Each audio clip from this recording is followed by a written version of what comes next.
Hello everyone, Professor Scalar here, and I am very sorry with how late this video is. I have been spending pretty much all of my free time the past week working on a brand new computer and putting it together, which I have never done anything like that before, so this was quite the experience for me, and thank goodness for my friends who helped me get through it and made it so that I didn't set the entire thing on fire. Because of this, I haven't been recording or editing videos at all for the previous week, so things are going to be delayed a little bit, even more so than they normally are, and I'm very sorry about that. I have not completely finished setting up my new computer. The only thing that's really left is to do some limit testing with playing video games and recording and seeing what I can and can't do with it, but hopefully that won't take me too long to finish. This video is being recorded on the old settings. I have not updated to the new settings. My voice might be slightly different just because one of the pieces of software I used for recording doesn't work anymore. So I had to find a little bit of a workaround. So my audio might be a little bit different, but I don't think it'll be too much different than what it used to be.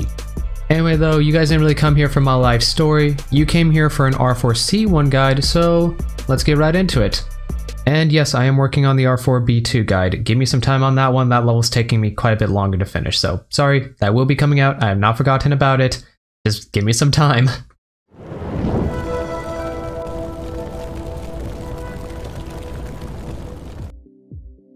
For this level, I would highly recommend a mine deployer, a seafoam launcher, a sentry of your choice, and then your fourth tool can either be another sentry or another seafoam launcher.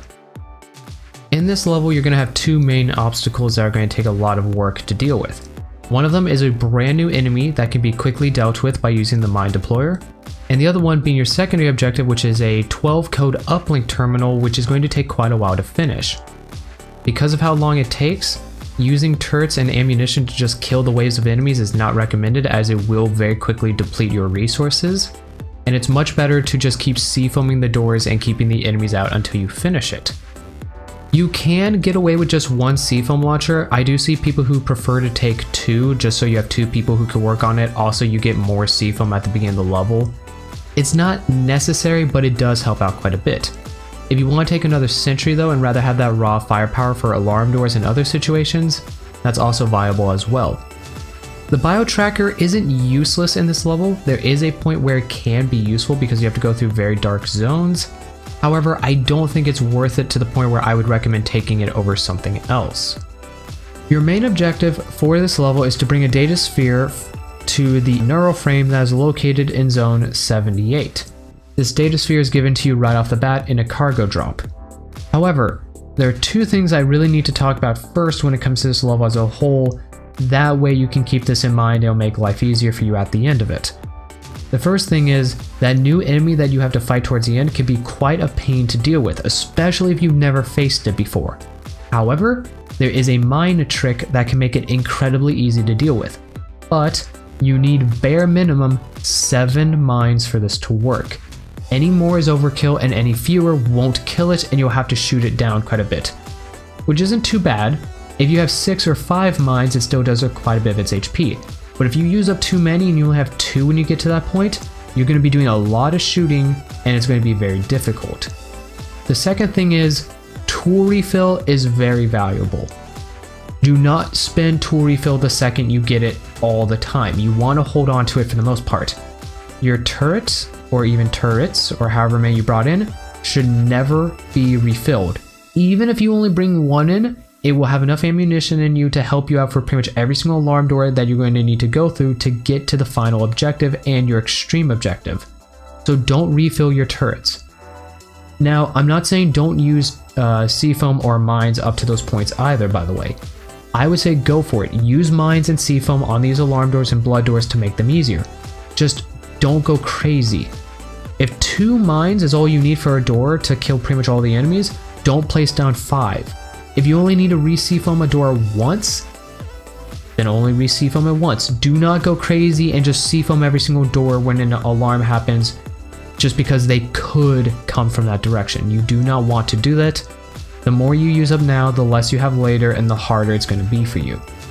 Starting off, you'll be in Zone 72. You'll have your data sphere, and you'll also be able to find a key card and a power cell. That key card will lead you to Zone 74, and the power cell will get you into Zone 73. It doesn't matter the order you go in, as you'll be visiting both areas eventually anyway. For organization's sake, let's start off with Zone 73. The alarm door to Zone 73 is a Class 4 alarm door, and this is what your map overlay is going to look like. You'll see that they can only spawn in 2 rooms, Room I and Room D. No matter which one of these 2 rooms they spawn in, 99.999% of the time they will go for this door here, assuming every other door is kept shut, which makes it pretty easy to defend against this one. These 2 doors here though are an interesting ones. These 2 doors can be used for the alarm to Zone 74. However, since this is a Class 4 alarm and that other one's only a Class 3 alarm, I would highly recommend using them for this alarm door, even though it doesn't make a huge difference. If you do the alarm door to 74 first, open those 2 doors, that way enemies have no chance of breaking them down. Once you finish this alarm and head into Zone 73, you're going to see some chargers in there. In this zone, you will find your door control to the northwest corner for the bulkhead doors. You'll find a security door to the north with the brand new enemy behind it that you can see through the glass. However, this door is in an emergency shutdown, so you cannot access it. There's a bulkhead door to the west which leads to Zone 311, this is your extreme objective. And there's a bulkhead door to the south that leads to Zone 78, which is your main objective. You will not have a bulkhead key by this point. The key will be located in either Zone 75, 76, or 77, all of which are behind Zone 74. So once you finish up in here, you can head back to the Zone 74 alarm door to do that one so you can go after your bulkhead key. The alarm door to Zone 74 requires a key card and is only a Class 3 alarm door, and there are only 2 spawn points that enemies can spawn in, as you can see with this map overlay. My recommendation is if you want to place down mines and seafoam on this, don't place them down prematurely. Again, you want to save them, so you don't necessarily want to be wasting it. Listen closely for what direction they come from, and then quickly place seafoam down or mines on those if you want to. Or, if you feel like you can handle it, you don't even need to do seafoam or mines whatsoever. This alarm does go by pretty quickly and is not a huge deal. Once you get into Zone 74, you're going to find a lot of enemies, some resources, and 3 blood doors, 75, 76, and 77. Depending on which blood door you need to go to will depend on how you want to deal with this, because these blood doors are not your typical blood doors. These blood doors will spawn in chargers, not regular enemies and hybrids, but chargers. This already makes it a little bit more dangerous, however, that's not the main danger with these blood doors. The zones behind the blood doors like to have multiple scouts in them, usually 2, and that first scout likes to spawn in one of the very first few rooms. If you walk up next to the blood door and you hear a scout walking around, that means there's a scout in that first room, and if you're to open up the blood door and stay near it, the chargers will scream upon it opening it, and they will set the scout off. There is an easy solution for this. Make sure you don't place down any turrets whatsoever. You can place down mines if you want, although this could be a little bit risky because if the scout walks a bit too close to the door when it opens, it could aggravate it. But just open the door and make sure your entire team is running towards the nearest exit to that room. If you run out of the room completely and shut a door behind you, the chargers aren't close enough to you and they don't see you, so they won't scream. Because of this, they will not set off any enemy that is currently in that room, and instead they'll come busting down the door to get to you and then scream, but by then they will be too far away. And your gunfire will also be too far away to wake up any enemy in that room. The 3 blood door zones are different layout-wise, but they are very similar mechanically. They are all incredibly dark, with no natural lighting in them, which makes it very dangerous to walk around, as you may bump into enemies or set off things just because you don't realize there's an enemy around the corner that's already glowing. So do be a little bit careful when proceeding through these zones, especially because you may run into another scout or 2 along the way.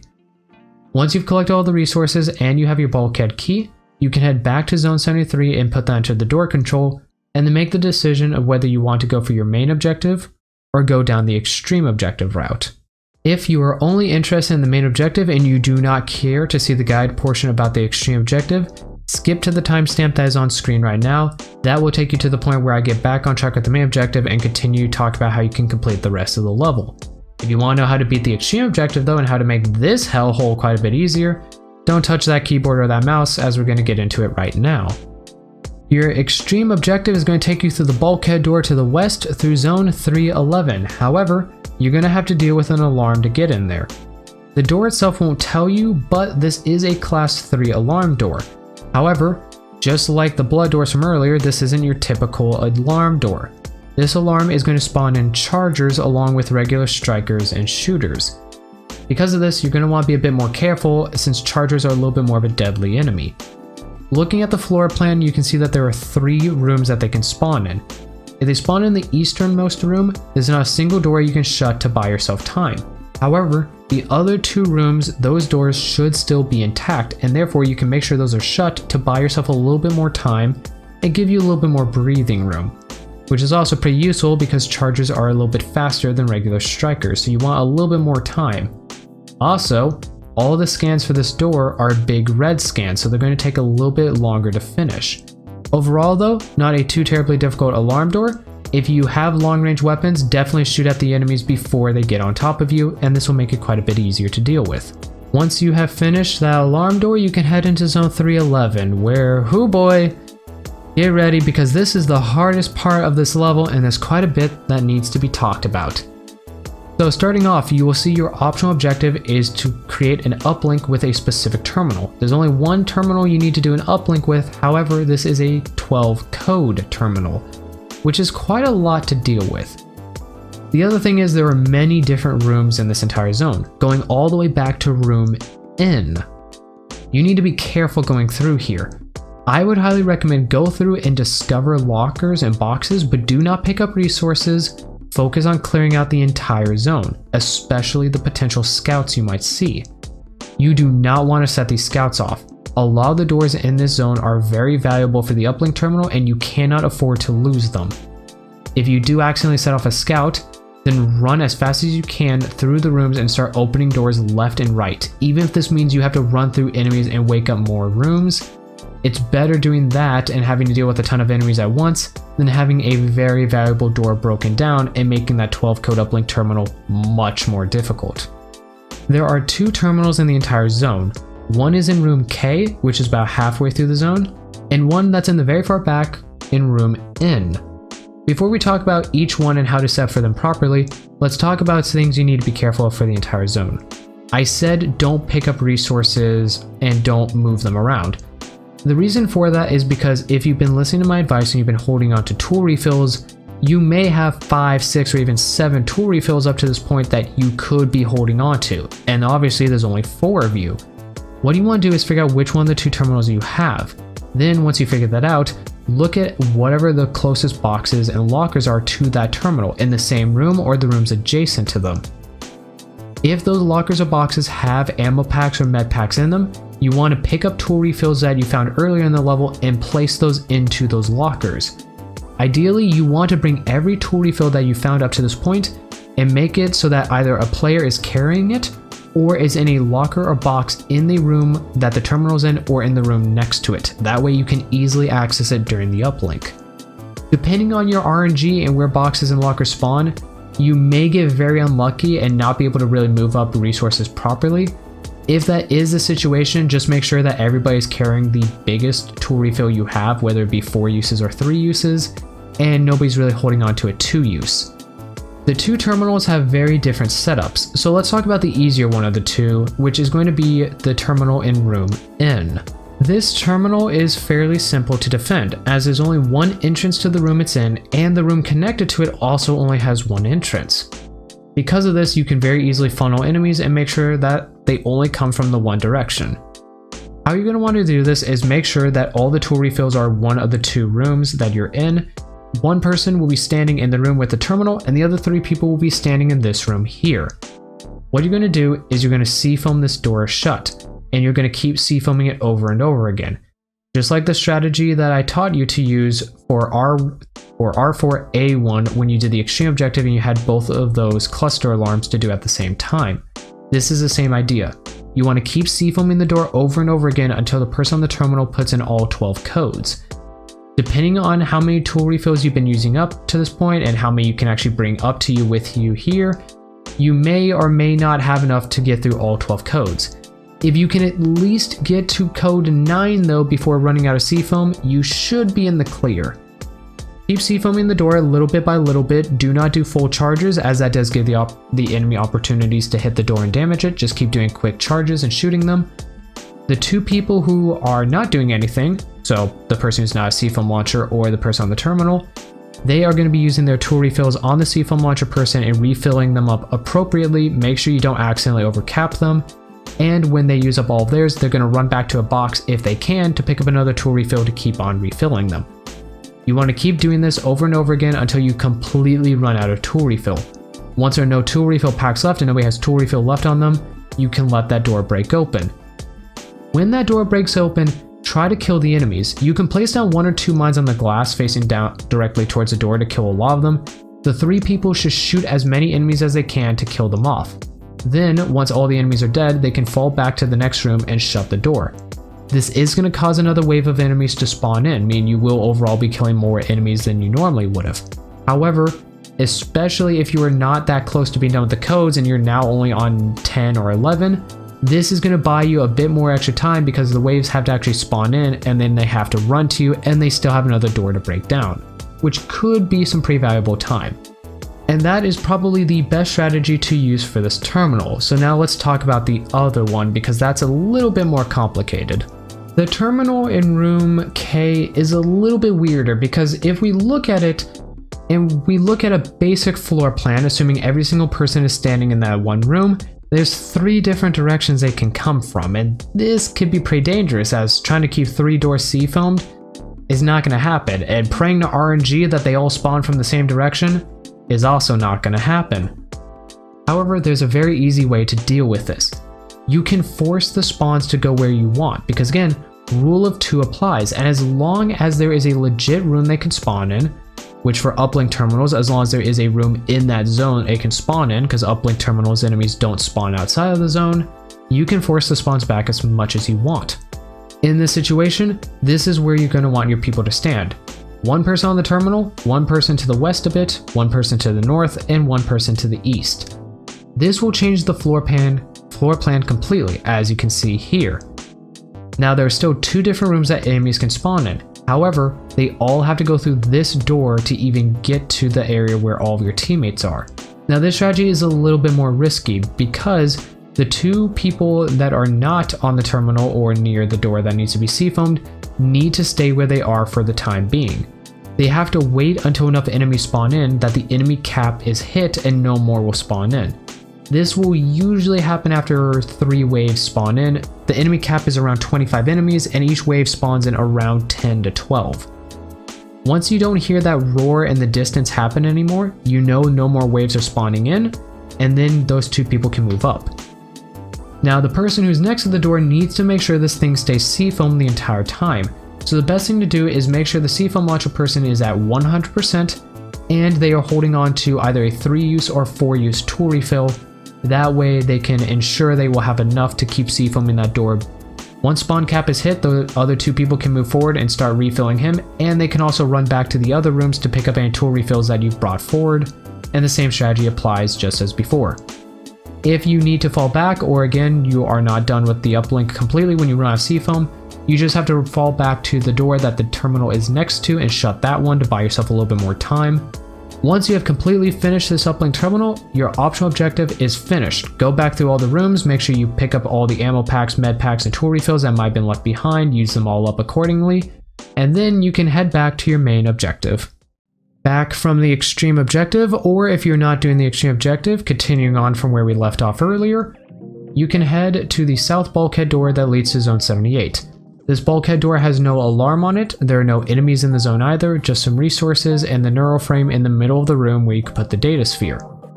Before you put the data sphere in though, you have some preparation you need to make, and you should do it now instead of afterwards. Putting in the data sphere will cause 2 major things to happen. The first will be an error alarm that will initiate. This error alarm is just like any other error alarm you might have seen before, although the first wave will actually spawn in 2 hybrids. After that though, it will just be regular strikers and shooters. The second thing is your new main objective will be to take the data sphere to Zone 80 to your forward extraction. Zone 80 is behind the bulkhead door to the north, which is Zone 79, and that bulkhead door, that security door, is a Class 3 alarm, and it has the new enemy, the tank, behind it. So you need to do preparation for the alarm door and for the tank, and this is easier to do when you don't have an error alarm you have to worry about. Preparing for the Class 3 alarm isn't too difficult.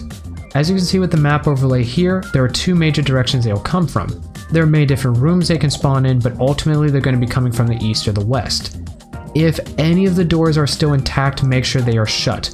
A lot of the eastern ones will be broken open and you probably won't have any left over, but if you do, or if you decide to preserve them for this moment, take advantage of them now. If you have only one turret, I recommend placing that near the alarm door with you, that way you can reposition it more easily. But if you have two, I would recommend placing them near the entrances to the west and the east to shoot enemies as they walk into the zone. That's all you really need to do for the alarm door, and the tank preparation isn't too difficult. This entire time I've been telling you need to save at least 7 mines to kill this guy, and that is true. 7 well-placed mines will one-shot him, any fewer though and you're going to have to shoot him a bit. As you can see in the background footage here, this door for some weird reason allows you to place mines really close to each other, so you can place 7 of these down very close and make it so that the tank runs straight through all of them. If you have fewer than 7, you're going to have to shoot this thing the old-fashioned way, or if during the alarm door an enemy gets too close and sets the mines off, then you really have to make sure you know how to do this the old-fashioned way. The tank is similar to the birther. You can only damage this thing if you shoot its tumors, and the tumors are only located on its back. If you shoot anywhere else you get white hit markers that mean you're doing insignificant damage. The best way to kill it the old-fashioned way is to have everybody split up and move across the room a bit. That way when it charges after 1 or 2 players, the other people can shoot it from behind and damage in the tumors. Then the aggro will change and the tank will charge after the people who are shooting it, and then the other people can start shooting it from behind. The issue with doing that here though is the fact that this room is pretty wide open, and you do have an error alarm that's going on spawning in more enemies that you have to deal with, so it can be pretty difficult, especially if you don't have practice with actually doing this method. This is why I highly recommend the mine trick, as it makes things much easier to deal with. Once you have all the mines in position and you have all the doors shut and turrets placed down that you need to, and any C-foam left over that you might want to use, go on ahead and put the data sphere into the neural frame. Once you do that, pick it up and carry it to the north security door and get ready to do that alarm. Wait until the 2 hybrids appear and kill the 2 of them first, because you do not want those things there while you're in the middle of an alarm, since they can easily melt through you since you're in a wide open room and you don't have much cover. Once you have completely finished the security scan and there are no enemies left except for the constant error alarm enemies that are spawning in, go on ahead and open up the alarm door. Make sure all 4 of you are standing right next to each other in a straight line corresponding with the tank and the mines. That way, no matter which one the 4 of you it targets, it'll run straight towards you and run underneath the mines, and the mines will just instantly kill it.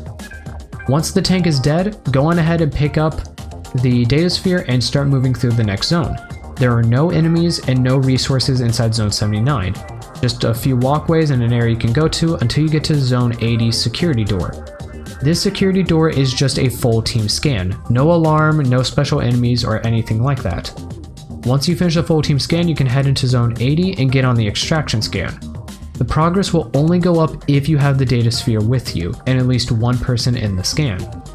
This scan will not spawn in additional waves of enemies. The error alarm enemies will still be coming after you, but they're pretty easy to deal with as they only really come at you 2, 3, or 4 at a time.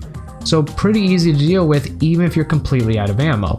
Just have 3 people focus on meleeing them while 1 person stays on the scan to keep the progress going up.